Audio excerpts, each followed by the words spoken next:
வணக்கம். இன்றைய முக்கிய செய்திகள். ராணிப்பேட்டை மாவட்டம் சோளிங்கர் அடுத்த போலிப்பாக்கம் ஊராட்சியில் வைகுண்ட ஏகாதசியை முன்னிட்டு போலிப்பாக்கம் கிராமத்தில் மிகவும் பழமை வாய்ந்த ஆலயம் வேதநாராயண பெருமாள் ஸ்ரீதேவி பூதேவி ஆலயத்தில் சிறப்பான முறையில் பூஜைகள் நடைபெற்று சொர்க்கவாசல் திறக்கப்பட்டது. அதேபோல் போலிப்பாக்கம் கிராமத்தில் மிகவும் பழமை வாய்ந்த அகத்தீஸ்வரர் ஆலயத்தில் உள்ள வேதநாராயண பெருமாளுக்கும் ஸ்ரீதேவி பூதேவி தாயாருக்கும் சிறப்பான முறையில் பூஜைகள் நடைபெற்று சொர்க்கவாசல் திறப்பு நடைபெற்றது.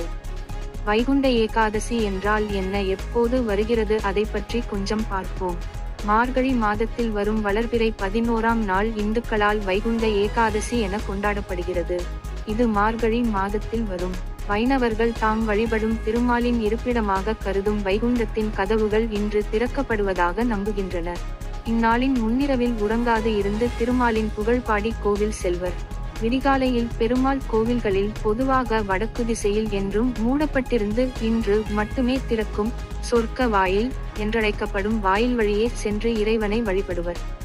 இந்த நாளில் வழிபடுபவருக்கு என்னென்ன பலன்களை கிடைக்கும் என்பதை பற்றியும் பார்ப்போம். சகல செல்வங்களும் உண்டாகும், பகைவர்கள் நீங்குவார்கள், ஏகாதசி விரதமிருப்பவர்கள் சகல சௌபாக்கியங்களையும் அடைவார்கள்.